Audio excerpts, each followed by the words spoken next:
ಮಿತ್ರರೇ ನಮಸ್ಕಾರ.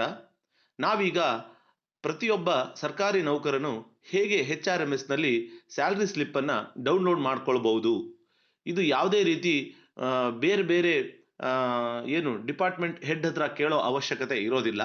ತಾವೇ ಖುದ್ದು HRMSನಲ್ಲಿ ತಮ್ಮ ಸ್ಯಾಲರಿ ಸರ್ಟಿಫಿಕೇಟ್ ಅಥವಾ ಸ್ಯಾಲರಿ ಸ್ಲಿಪ್ಪನ್ನು ಡೌನ್ಲೋಡ್ ಮಾಡ್ಕೋಬಹುದು. ಸೊ ಆ ಆಪ್ಷನ್ ಈಗ ನಮಗೆ ಅವೈಲೇಬಲ್ ಇದೆ. ಸೊ ಅದು ಹೇಗೆ ಅಂತ ನೋಡೋಣ. ಈಗ ನಿಮಗೆ ಡಿಸ್ಕ್ರಿಪ್ಷನ್ ಬಾಕ್ಸಲ್ಲಿ ಒಂದು ಲಿಂಕನ್ನು ಕಳಿಸಿದ್ದೀನಿ. ಆ ಲಿಂಕ್ ಇದೇ ಆಗಿದೆ. ಸೊ ಆ ಲಿಂಕ್ ಮೇಲೆ ನಾನು ಕ್ಲಿಕ್ ಮಾಡ್ತಾ ಇದ್ದೀನಿ. ಕ್ಲಿಕ್ ಮಾಡಿದ ತಕ್ಷಣ ಈ ಪೇಜ್ ಓಪನ್ ಆಗುತ್ತೆ. ಸೊ ಇದನ್ನು ನೀವು ಉದ್ಯೋಗಿಗಳು ಮತ್ತು DDOsಗಳು ಏನು ಕೆಲವು ಸೌಲಭ್ಯಗಳಿದೆ ಅದನ್ನು ಹೇಗೆ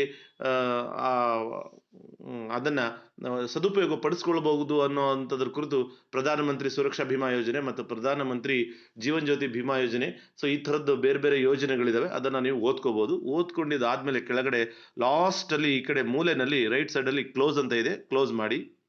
ಸೊ ಈ ಪೇಜ್ ಓಪನ್ ಆಗುತ್ತೆ. ಈಗ ಆಲ್ರೆಡಿ ನೀವು ರಿಜಿಸ್ಟರ್ ಆಗಿದ್ರೆ ಅದು ತೋರಿಸುತ್ತೆ. ನಾನು ಆಲ್ರೆಡಿ ರಿಜಿಸ್ಟರ್ ಆಗಿರೋದ್ರಿಂದ ಇಲ್ಲಿ ನನಗೆ ಆಲ್ರೆಡಿ ಪಾಸ್ವರ್ಡ್ ಸೇವ್ ಮಾಡಿದ್ದೀನಿ. ಸೊ ಈಗ ನೀವು ರಿಜಿಸ್ಟರ್ ಆಗೋದ್ರಿಂದ ಇಲ್ಲಿ ಕೆಳಗಡೆ ನ್ಯೂ ಯೂಸರ್ ಅಂತ ಇದೆ, ಅಲ್ಲಿ ಕ್ಲಿಕ್ ಮಾಡಿ. ಅಲ್ಲಿ ಕ್ಲಿಕ್ ಮಾಡಿದ ತಕ್ಷಣ ನಿಮಗೆ KJD ನಂಬರ್ ಕೇಳುತ್ತೆ. ನೀವು KJD ನಂಬರನ್ನು ಟೈಪ್ ಮಾಡಬೇಕಾಗತ್ತೆ. ಸೊ KJD ನಂಬರು ಇಲ್ಲಿ ಆಲ್ರೆಡಿ ರಿಜಿಸ್ಟರ್ ಅಂತ ಕೇಳ್ತಾ ಇರೋದ್ರಿಂದ ನನಗೆ ಇದು ಬರೋದಿಲ್ಲ. ಸೊ ಹಾಗಾಗಿ ನಾನು ಆಲ್ರೆಡಿ ರಿಜಿಸ್ಟರ್ ಆಗಿದ್ದೀನಿ. ಇಲ್ಲಿ ನೀವು ನ್ಯೂ ಯೂಸರಲ್ಲಿ ನೋಡಿ, ಇಲ್ಲಿ KJD ನಂಬರ್ ಕೇಳುತ್ತೆ, ಅಲ್ಲಿ ಮೊಬೈಲ್ ನಂಬರು ತಂತಾನೆ ತಗೊಳುತ್ತೆ. ಇಲ್ಲಿ OTP ಸಬ್ಮಿಟ್ ಮಾಡಬೇಕು. ಆಗ ನಿಮಗೆ ಪಾಸ್ವರ್ಡನ್ನು ಸೆಟ್ ಮಾಡ್ಕೊಳ್ಳೋದಕ್ಕೆ ಅವಕಾಶ ಇರುತ್ತೆ. ಪಾಸ್ವರ್ಡನ್ನು ನೀವು ಸೆಟ್ ಮಾಡ್ಕೋಬೇಕಾಗತ್ತೆ. ಸೊ ಸೆಟ್ ಮಾಡ್ಕೊಂಡಾದ್ಮೇಲೆ ಮತ್ತೆ ನೀವು ಈ ಪೇಜಿಗೆ ವಾಪಸ್ ಬರ್ತೀರಾ. ಸೊ ಈ ಪೇಜಿಗೆ ಬಂದಾಗ ನೀವೇನು KJD ನಂಬರ್ ಕೊಟ್ಟಿರ್ತೀರಲ್ಲ ಆ KJD ನಂಬರನ್ನು ಇಲ್ಲಿ ಟೈಪ್ ಮಾಡಬೇಕಾಗತ್ತೆ.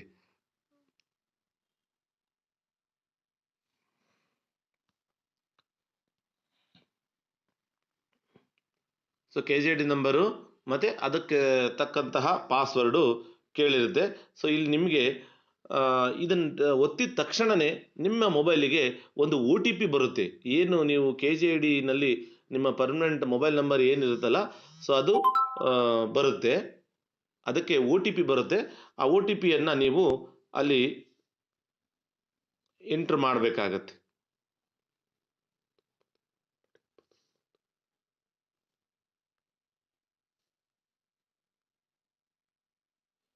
ಇಲ್ಲಿ OTP ಎಂಟರ್ ಮಾಡೋವಂಥ ಸ್ಪೇಸ್ ಇದೆಯಲ್ಲ, ಅಲ್ಲಿ ನೀವು OTPಯನ್ನು ಎಂಟರ್ ಮಾಡಿ.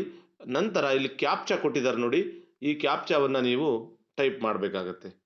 ಅದು ಹೇಗಿದೆಯೋ ಹಾಗೆ ಟೈಪ್ ಮಾಡಬೇಕು.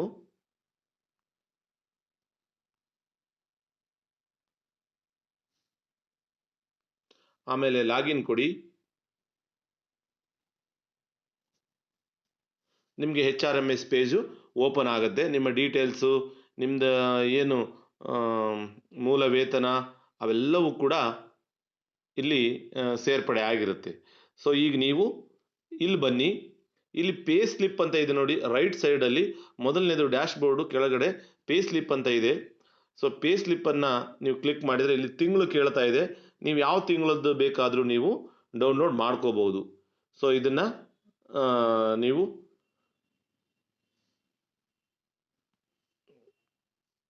ತಿಂಗಳು ಸೆಲೆಕ್ಟ್ ಮಾಡಿ. ಮಾರ್ಚ್ ತಿಂಗಳು ಸೆಲೆಕ್ಟ್ ಮಾಡ್ತಾ ಇದ್ದೀನಿ. ನಾನು ಇಲ್ಲಿ ಹುಡುಕ್ತಾ ಇದ್ದೀನಿ. ನನ್ನ ಪೇ ಸ್ಲಿಪ್ ಇಲ್ಲಿ ಡೌನ್ಲೋಡ್ ಆಯಿತು. ಇಲ್ಲಿ ಪ್ರಿಂಟ್ ಕೊಡಿ.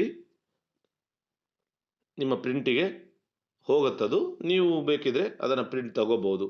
ಸೊ ನಾನು ಆಲ್ರೆಡಿ ತಗೊಂಡಿರೋದ್ರಿಂದ ಮತ್ತೊಮ್ಮೆ ತಗೊಳ್ಳಲ್ಲ. ಪ್ರಿಂಟಲ್ಲಿ ಮಾಡೋದಕ್ಕೆ ನಿಮ್ಗೆ ಆಪ್ಷನ್ ಬರಲಿಲ್ಲ ಅಂದರೆ ನೀವು ಸ್ಕ್ರೀನ್ಶಾಟನ್ನು ಮಾಡ್ಕೋಬೋದು.